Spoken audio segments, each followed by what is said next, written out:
আমি এই মুহূর্তে দাঁড়িয়ে আছি আপনার নগর ভবন আর কি, সিটি কর্পোরেশনের যে নগর ভবন তার 8 তলায়। বিশেষ একটা কাজে এখানে আসলাম। বাংলাদেশ ব্যাংক দেখা যাচ্ছে, অন্যান্য অনেক কিছু দেখা যাচ্ছে এখান থেকে, মানে যাবো না। তো এখানে দেখেন কাগজপত্র রাখার চিত্রগুলো আপনারা দেখেন, কি নারকীয় দৃশ্য।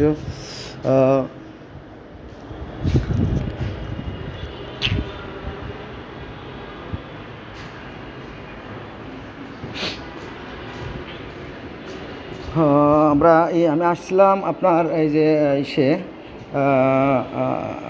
কর অঞ্চল 4 এখানে, কিন্তু অত্যন্ত পরিতাপের বিষয়, এখানে সব ভদ্রলোকরা সম্ভবত পরেশগার নামাজ পড়তে গেছেন আর কি।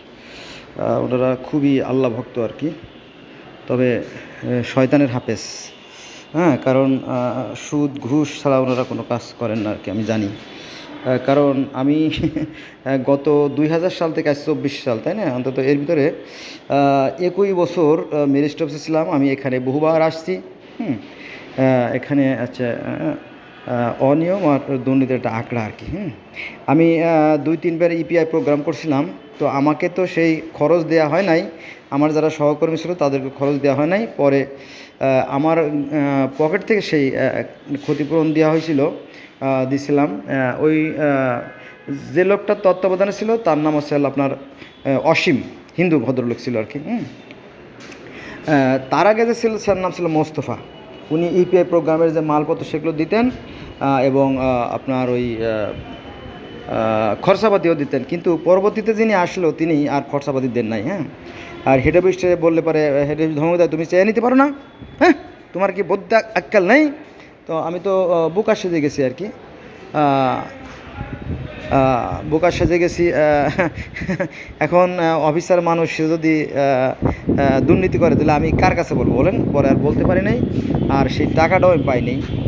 এই পাশটা হচ্ছে আপনার গুলিস্তান, আমি নাম বলতে পারবো না বিল্ডিংগুলোর, এখানে দেখা যাচ্ছে। আর এই পাশে দেখা যায় আপনার বাংলাদেশ ব্যাংক। আপনারা দেখলেন এখানে পরিবেশ দেখতে পারলেন যে কতটা নোংরা।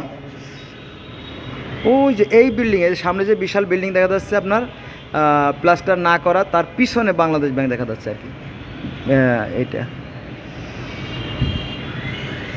তো ভিডিও করার মূল লক্ষ্য হচ্ছে যে দেখেন এই যে কাগজগুলো অন্তত সুন্দরভাবে যত্নভাবে রাখা হয় নাই। এখানে বস্তা ভরাও কাগজ, এখানেও বস্তা ভরা কাগজ।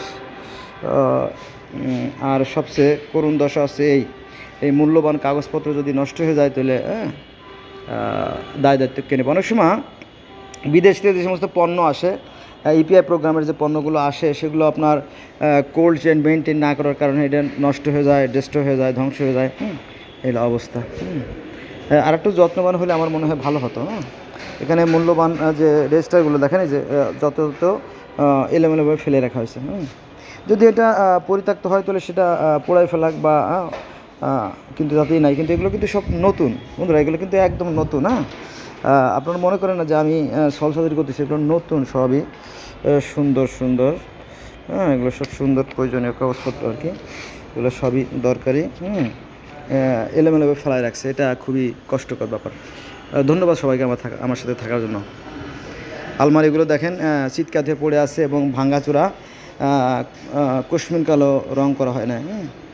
কিন্তু নিজেরা কিন্তু এখান থেকে চুরি করে হাজার হাজার কোটি কোটি টাকা চুরি করে কিন্তু নিজেরা সম্পদের পাহাড় তৈরি করতে পারতেছে। কিন্তু যেখান থেকে টাকাটা আসলো সেই বিষয়টা নিয়ে তাদের কোনো মাথা ব্যথা নেই। দেখেন আলমারিগুলো নাট বল্টু নাই, কিছু নাই, হ্যান্ডেল নাই। এই যে দেখেন, হ্যান্ডেল নাই, কিছু নাই। এখানে একই অবস্থা, ধ্বংসপ্রাপ্ত হয়ে গেছে। এখানে হ্যান্ডেল কিছু নাই, তালা চাবি কিছু নাই। একটা নারকীয় দৃশ্য।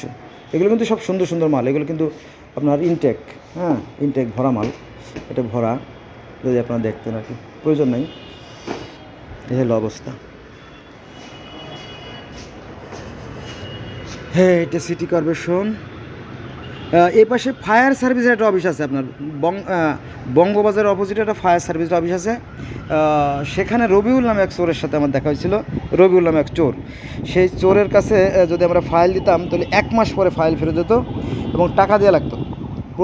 প্রতি বছর আপনার 5% করে প্রতি বছর 5% করে আপনার সেই ট্যাক্স বাড়ানোটা নিয়ম আছে, সরকারি নিয়ম, কিন্তু ওরা গত 25 বছরও ট্যাক্স বাড়ায় নাই, কারণ ওদেরকে টাকা দিলে ওরা ট্যাক্স বাড়ায় না, বলে যে না ওদের বাড়ার মতো পরিবেশ নাই আর কি। নিজেরা কিন্তু 3,000 টাকা 5,000 টাকা নিত, আর সরকারে ঠকাতো। এদের কাজ করার দায়িত্ব আছে যে সরকারের হেল্প করা, বরং এরা সরকারের ক্ষতি করে আর কি, বুঝছেন। দেখবেন সরকারি প্রতিষ্ঠানগুলোতে বেশিরভাগই চোর বাটপার চিটার। এই হলো বাস্তবতা, এটাই সত্য।